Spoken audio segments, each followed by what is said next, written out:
नमस्कार दोस्तों, मैं डॉक्टर कैलाश अपने YouTube चैनल पे आप सभी दोस्तों का बहुत बहुत स्वागत करता हूं।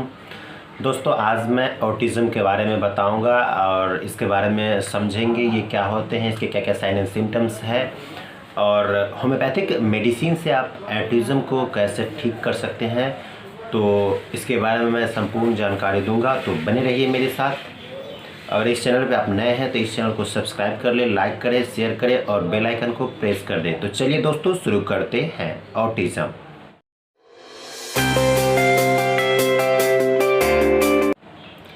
दोस्तों, ऑटिज़म का मतलब होता है कि ये एक न्यूरो डेवलपमेंटल डिसऑर्डर है, यानी कि ये एक दिमाग की बीमारी है जिसमें बच्चे जो है वो अपनी ही दुनिया में मग्न रहते हैं। ऑटो का मतलब होता है खुद से, या इसे आप अगर सरल भाषा में समझे तो मानसिक स्वास्थ्य की वह दशा जिसमें व्यक्ति अन्य व्यक्तियों से संबंध बनाने या उनसे विचारों का आदान प्रदान करने में कठिनाई अनुभव करता है। इसी को ऑटिज़म कहते हैं, या इसे स्वलीनता कहते हैं, या आत्म केंद्रित भी कहते हैं। तो ऑटिज़म जो होता है ये इसमें बच्चे में 3 तरह की चीज़ों को देखा जाता है। पहला होता है कम्युनिकेशनल, जो होता है वो एक दूसरे से संबंध बनाने में हिचकता है। उसे पता ही नहीं चलता है कि संबंध किससे बनाया जाए, किससे दोस्ती की करनी चाहिए, दोस्त क्या होते हैं इत्यादि रिश्तों को समझ नहीं पाते हैं। उसके बाद क्या होता है कि वो सोशली कनेक्ट नहीं हो पाते हैं, कम्युनिकेशन नहीं कर पाते हैं। उनका जो बिहेवियर होता है वो बिहेवियर कुछ अजीब तरह का होता है। अब इसके हम कुछ कारण मैं आपको बता देता हूँ कि ऑटिज़म क्यों होता है। ऑटिज़म का कोई कंफर्म रीज़न अभी तक पता नहीं चला है। ये एक मानसिक बीमारी है, न्यूरोलॉजिकल डेवलपमेंटल डिसऑर्डर है। तो इसमें क्या होता है कि रीज़न में अगर हम बात करें तो जो बच्चे लो बर्थ वेट में जन्म लेते हैं, जिनका वज़न कम रहता है डिलीवरी के समय, जन्म के समय, उनको ये होने के चांसेस होते हैं। दूसरा ये होता है कि अगर उनको जन्म के बाद कोई दिमाग की बीमारी या कोई दिमाग की समस्या हो रही है, जैसे मेनिंजाइटिस इत्यादि कुछ भी डिसऑर्डर, मेंटली डिसऑर्डर है, तो ये प्रॉब्लम्स ट्रिगर कर सकता है। अगर क्रोमोसोमल सिम्टम्स है तो भी प्रॉब्लम होते हैं, यानी कि हेरिडिटरी भी होती है, या जिन्हें डाउन सिंड्रोम है, जिन पेरेंट्स को डाउन सिंड्रोम्स है वो भी कन्वर्टेड हो जाते हैं, उनमें ट्रिगर करते हैं। या बच्चे जब गर्भ में रहते हैं तो उनकी मदर को हमेशा स्ट्रेसफुल माहौल में जीना पड़ता है। वो हमेशा स्ट्रेस में रहते हैं, खुशनुमा माहौल में नहीं रहते हैं। उन्हें ये लगता है कि उन्हें दूसरों के प्रति ईर्ष्या की भावना रहता है। उन्हें ये लगता है कि कोई मुझे चोट पहुंचाने वाला है। उन्हें ये लगता है कि दुनिया बहुत ख़राब है, मुझे चोट पहुंचाने की कोशिश कर रही है, या मतलब अपने अंदर निगेटिविटी को पैदा करना, यानी कि ये मदर से भी रिलेटेड है, क्योंकि ये क्रोमोसोमल सिम्टम्स को भी ट्रिगर करता है। तो ये सब इसके रीजंस है। दूसरा ये है कि उसके फैमिली में जो पेरेंट्स है उनके बिहेवियर में प्रॉब्लम है, उनके माता पिता में तनाव बना रहता है, खुशनुमा माहौल नहीं हो पाता है ड्यूरिंग प्रेगनेंसी। उस समय स्ट्रेस ज़्यादा होता है मदर को, तो वो बाय बर्थ प्रॉब्लम स्टार्ट हो जाती है। ड्यूरिंग प्रेगनेंसी इन सब बातों का ख्याल अगर रखा जाए तो ऑटिज़म की समस्या से बच्चों को उबारा जा सकता है, क्योंकि जो प्रेगनेंसी का पीरियड होता है उसमें ये प्रॉब्लम्स आते हैं। मदर को स्ट्रेस नहीं लेना चाहिए। अगर वो मदर स्ट्रेस ले रहे हैं तो कहीं ना कहीं मेंटली वो कनेक्टेड रहता है फिटस, और ये आप उसको उसमें आप कन्वर्ट करते हैं। तो ये सब इसके रीजंस है। अब इसके कुछ साइन एंड सिम्टम्स है। सबसे पहले हम बात करते हैं ऑटिज़म बच्चे जो होते हैं उनका जो बिहेवियर होता है वो रिपीटेड बिहेवियर होता है। जो भी वो करते हैं वो बार बार दोहराते हैं, जो भी कुछ काम करते हैं वो दोहराते हैं। उसके बाद अननेसेसरी मूवमेंट करते हैं जिससे जो आप समझ नहीं पाएंगे, जैसे कि फ्लैपिंग ऑफ हैंड करना, ऐसे ऐसे हैंड करना, इधर उधर देखना। और दूसरा ये एक इसमें ये भी होता है कि जब भी कभी आप उससे बात करेंगे तो आपको आई कांटेक्ट नहीं कर पाता है। बच्चे आपस में एक दूसरे से आई कांटेक्ट नहीं कर पाता है। अगर आप बात कर रहे हैं तो सर घुमा के या इधर से उधर से इग्नोरेंस टाइप का आपको जवाब देगा। और कभी कभी ऐसा भी होता है कि बार बार आप उसको बुला रहे हैं तो आपकी बातों को इग्नोर करेगा, उसे पता ही नहीं चल रहा है कि कोई मुझे बुला रहा है। ये भी एक प्रॉब्लम होता है। साथ साथ वो बहुत धीरे धीरे चलना सीखते हैं, बोलना सीखते हैं, उनका डेवलपमेंट भी धीरे धीरे होता है। हर चीज़ में उन्हें बहुत समय लगता है, बहुत लेजीनेस टाइप के होते हैं। वो अपने ही कामों में मग्न रहता है, वो अपने और पराये में फ़र्क नहीं समझता है। बच्चे जब छोटे होते हैं 6 महीने तक अपने माता पिता को समझने लगते हैं, लेकिन ऑटिस्टिक बच्चा जो होता है वो आपके फेशियल एक्सप्रेशन को भी नहीं समझता है। आपको दुलार करने की एक्सप्रेशन या उन्हें बुलाने की एक्सप्रेशन या पुचकारने की एक्सप्रेशन को वो नहीं समझ पाता है। वो यहाँ तक कि अपनी मदर को भी नहीं पहचानता है। उसको अपने मदर्स को पहचानने में समय लगता है, 1 से 2 साल समय लग जाता है। तो ये एक बिल्कुल पिकूलियर सिम्टम्स है। साथ ही साथ अगर आप उसको खिलौने देते हैं खेलने के लिए तो वो उससे खेल नहीं पाता है। वो उससे पता ही नहीं चलता है कि ये क्या चीज़ है। उसे टॉयज़ की भी समझ नहीं आती है कि टॉयज़ क्या है, और वो उस टॉयज़ को उस खिलौने को सूंघेगा, फाड़ेगा, काटेगा, खाएगा। इस तरह के बिहेवियर्स होते हैं। कुछ बिहेवियर ऐसे होते हैं कि वो अगर बड़ा हो जाता है तो वो सेंटेंस नहीं समझ पाता है। अगर बच्चे को कुछ चाहिए तो एक टिपिकल वर्ड बोलता है, एक नॉर्मल वर्ड बोलता है या इशारा करता है, वो चीज़ हमें चाहिए। उसे लाइनिंग समझ में नहीं आती, उसे ये समझ में नहीं आता है कि क्या कहा जाए। जैसे अगर बच्चे को अगर पानी चाहिए तो बच्चा बोलता है मम्मा या पापा मुझे पानी चाहिए या पानी दीजिए। और ऑटिस्टिक चाइल्ड जो होते हैं वो सिर्फ पानी बोलेंगे, यानी कि जब भी उसे प्यास लगेगी तो वो पानी बोलेंगी। खाना खाने का मौसम है तो रोटी या ब्रेड, एक टिपिकल और शॉर्ट फॉर्म में बात करेंगे और बहुत कम बोलेंगे। साथ ही साथ अगर वो कहीं जाते हैं पार्क्स में या और बच्चे भी घर में आते हैं तो बच्चे का बिहेवियर होता है एक दूसरे से कनेक्ट हो जाना, जो उससे प्यार करे उसके पास जाना, उससे घुल मिल जाना। लेकिन ये बच्चे अपने में ही मग्न रहते हैं। ये एक दूसरे के पास जाने से कतराते हैं, शर्माते हैं, लेज़नेस जैसा बिहेवियर करते हैं। तो ये इसके साइन एंड सिम्टम्स हैं। फ्रेंड्स, ऑटिज़म में और भी बहुत सारे सिम्टम्स हैं जिसको आप देख सकते हैं, और मैं इन शॉर्टली इसको बताया हूँ। और भी बहुत सारे हैं। अब मैं आपको ये बताता हूँ कि जो बच्चे ऑटिस्टिक हैं उन्हें अपने माता पिता को समझने में समय लग जाता है, क्योंकि बचपन में कुछ ऐसी बच्चे की हरकतें होती है, वो समझते हैं कि नेचुरली है, धीरे धीरे बड़ा होगा वो तो ठीक हो जाएगा।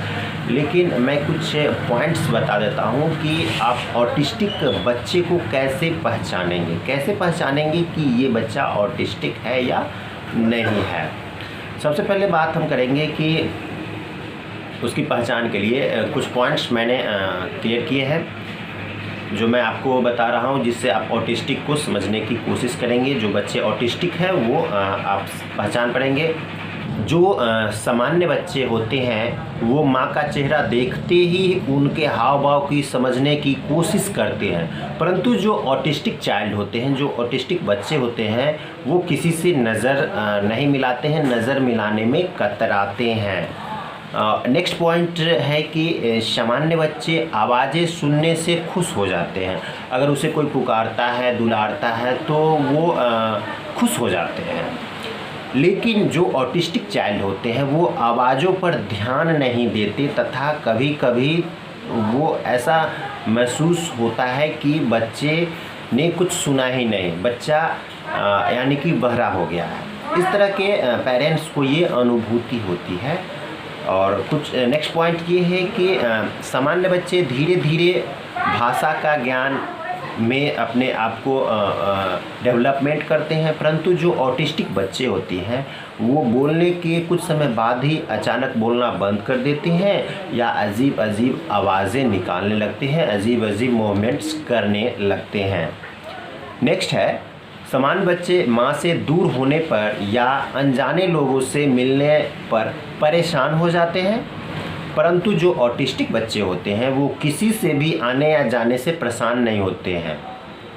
नेक्स्ट पॉइंट है, ऑटिस्टिक बच्चे तकलीफ़ के प्रतिक्रिया नहीं करते, यानी अगर उसे कोई प्रॉब्लम्स है, कुछ डेंजर है या कोई प्रॉब्लम होते हैं तो उस पर कोई अपना प्रतिक्रिया व्यक्त नहीं करते हैं। अगर कहीं जा रहा है, वो गिर गया है, तो उस पर अपनी प्रतिक्रिया व्यक्त नहीं करेगा, वो जहाँ जाना है फिर उठ के अपना डेस्टिनेशन पॉइंट पे जाने लगेगा। उसे ये फ़र्क नहीं पड़ता है कि मैं गिर गया हूँ, मुझे चोट लग गई है या ऐसा कुछ। वो अपने आप में खोए हुए रहते हैं, जैसे लगता है कि कोई अपने ख्यालों में खोया हुआ है, कुछ नई दुनिया में। ऐसा लगा कि बच्चा कोई नया दुनिया में पहुंचा हुआ है, इस दुनिया से कोई वास्ता ही नहीं है। इस तरह के वो मूवमेंट करते हैं। तो अगर उनको कुछ डेंजर फील होती है, गिरते भी है तो उनके पता नहीं चलता है, लेकिन उससे बचने की वो कोशिश भी नहीं करते हैं कि सामने गड्ढा है, मैं गिर जाऊंगा, एक बार गिर चुका हूँ फिर गिर जाऊंगा। इससे वे बचने की भी कोशिश नहीं करते हैं जो ऑटिस्टिक बच्चे होते हैं। नेक्स्ट ये है कि सामान्य बच्चे करीबी लोगों को पहचानते हैं, जो उसके फैमिली मेम्बर्स हैं या अगल बगल के हैं, उनको वो जल्दी पहचान जाते हैं और उनसे मिलने जुलने पर अपनी खुशी व्यक्त करते हैं, मुस्कुराते हैं, खेलते हैं उनके साथ। लेकिन जो ऑटिस्टिक चाइल्ड होते हैं वो कोशिश करने पर भी आप उसको प्रेशर भी कीजिएगा तो भी वो किसी से बात नहीं करेंगे, वो अपनी ही दुनिया में खोए हुए रहते हैं। नेक्स्ट पॉइंट ये है कि ऑटिस्टिक बच्चे एक ही वस्तु या कार्य को उलझे रहते हैं, वो उसका फिक्स होता है, यानी कि उसे पिंक कलर पसंद है तो पिंक कलर ही लेगा, या उसे जो टॉयज पसंद है वही करेगा। सोफ़ा अगर जहाँ पे है वहीं पे बैठना है, जहाँ पे वो बैठता है वहीं पे बैठेगा, इधर उधर, यानी कि रूटीन मेंटेन करना उसे अच्छा लगता है। उसे आप रूटीन को डिसकंटिन्यू कर दीजिएगा तो वो उसे अच्छा नहीं लगता है। और जब कभी भी आपके साथ जाते हैं तो आगे पीछे करेंगे, हाथ हिलाएंगे, कुछ अननेसेसरी मूवमेंट करेंगे, अननेसेसरी वर्क करेंगे। ऑटिस्टिक बच्चे जो होते हैं वो अपने आप में बदलाव बर्दाश्त नहीं करते हैं, वो जैसे हैं, जिस तरह हैं उस तरह ही वो अपने आप को समझने में करते हैं। और जो भी उनका जो क्रियाकलाप है, जो रूटीन है, वो नियत टाइम पे अपने हिसाब से वो करते हैं, एकदम फिक्स टाइम पे वो करते हैं। ऑटिस्टिक बच्चे या तो बहुत चंचल होते हैं या बहुत सुस्त होते हैं, इसमें डिफ्रेंशिएट करना मुश्किल हो जाता है। इन बच्चों में कुछ ऐसे गुण होते हैं जो ओवर रिएक्टिव होते हैं, यानी कि ये बच्चे ओवर रिएक्टिव होते हैं। तो इस तरह से आप पहचान सकते हैं कि बच्चा ऑटिस्टिक है या नहीं है। एक सिंपल उदाहरण मैं आप लोगों को देना चाहूँगा। अगर आपने बर्फ़ी मूवी देखी होगी जिसमें प्रियंका चोपड़ा जेलमिल के किरदार में है, वो ऑटिज़म का केस है। वो प्रियंका चोपड़ा जो है वो ऑटिस्टिक चाइल्ड का रोल प्ले किए हैं। जो एक ऑटिस्टिक चाइल्ड में सिम्टम्स होने चाहिए वो उस मूवी में प्रियंका चोपड़ा के द्वारा फिल्माया गया है। और एक और मूवी आई थी माय नेम इज़ खान, जिसमें शाहरुख खान एस्पर्जर ऑटिज़म के शिकार थे। वो भी एक ऑटिज़म का उदाहरण है। ये दो मूवी को देखने से आपको पता चल जाएगा कि जो ऑटिस्टिक बच्चे होते हैं उसके क्या क्या क्रियाकलाप होते हैं, वो किस तरह से अपनी दिनचर्या को व्यक्त करते हैं, किस तरह किसी से मिलने जुलने से घबराते हैं। ये दोनों जो मूवीज़ हैं इसमें ऑटिज़म के बहुत सारे लक्षणों को दिखाया गया है और आप इसको देखकर भी आप समझ सकते हैं। और जैसा कि मैंने आपको कुछ पॉइंट्स बताए हैं, साइन एंड सिम्टम्स बताए हैं, उस पर भी आप ऑटिज़म या ऑटिस्टिक बच्चे को समझ में आता है। कभी-कभी ऐसा होता है कि ऑटिज़म या ऑटिस्टिक जो सिम्टम्स होते हैं वो क्लियर आउट नहीं हो पाते हैं, क्योंकि कुछ सिम्टम्स नॉर्मल बच्चे में भी मैच कर जाते हैं। अब मैं आपको कुछ होम्योपैथिक मेडिसिन बताऊँगा जिससे आपको समझने में आसानी होगी। साथ ही साथ एक चीज़ और मैं बताऊंगा कि जो ऑटिस्टिक बच्चे होते हैं वो पैरों पे नहीं चलते, अपने टो पे चलना पसंद करते हैं। वो अंगूठे पे खड़े होकर, टो पे खड़े होकर डांसिंग करते हैं या अननेसेसरी मूवमेंट करते रहते हैं, फ्लैपिंग करते हैं, इधर उधर करते हैं। तो इस तरह के सिम्टम्स भी उसमें देखने को मिलते हैं। इसमें कुछ मेडिसिन मैंने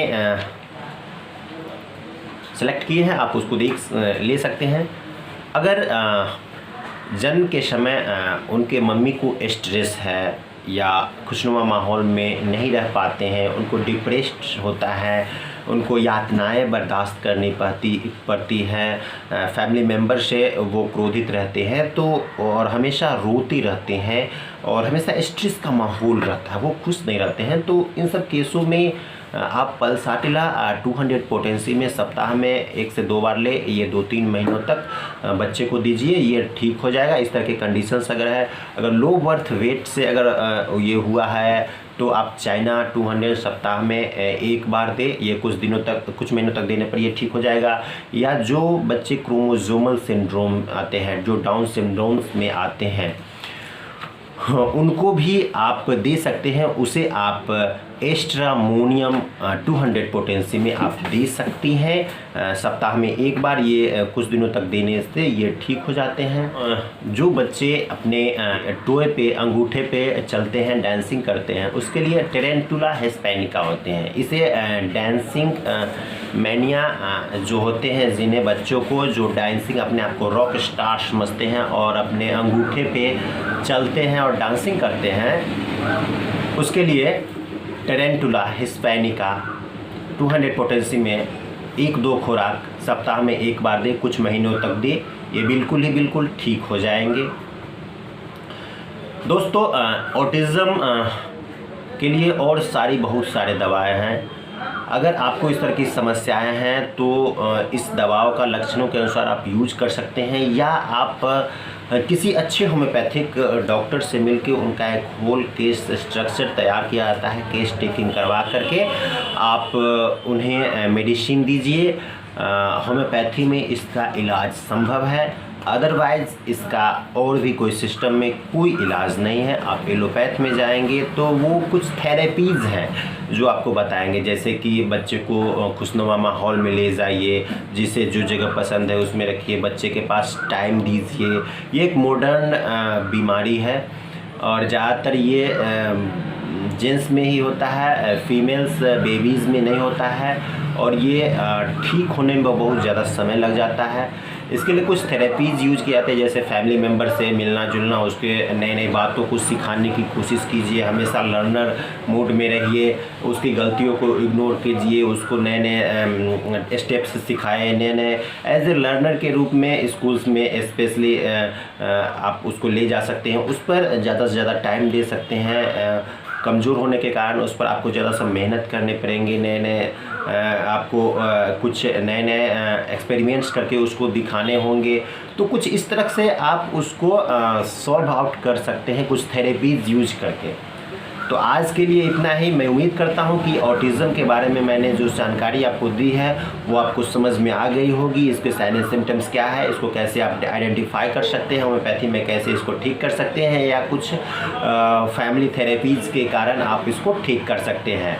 तो फिर मैं मिलूँगा कल नई वीडियो में नई टॉपिक्स के साथ, कुछ नए चर्चों के साथ। तब तक के लिए अगर आप इस चैनल पर नए हैं तो इस चैनल को सब्सक्राइब कर दें, शेयर कर दें, लाइक कर दें और बेल आइकन को प्रेस कर दें। अगर आप मुझसे बात करना चाहते हैं तो कॉल मी 4 एप्लीकेशन का इस्तेमाल कर सकते हैं, या drkailash@cm4 पे यूज कर सकते हैं, या मेरे व्हाट्सएप नंबर पे SMS कर सकते हैं 9534496107 पे। तब तक के लिए आप लोगों से विदा लेता हूँ। खुश रहिए, मस्त रहिए, व्यस्त रहिए। धन्यवाद।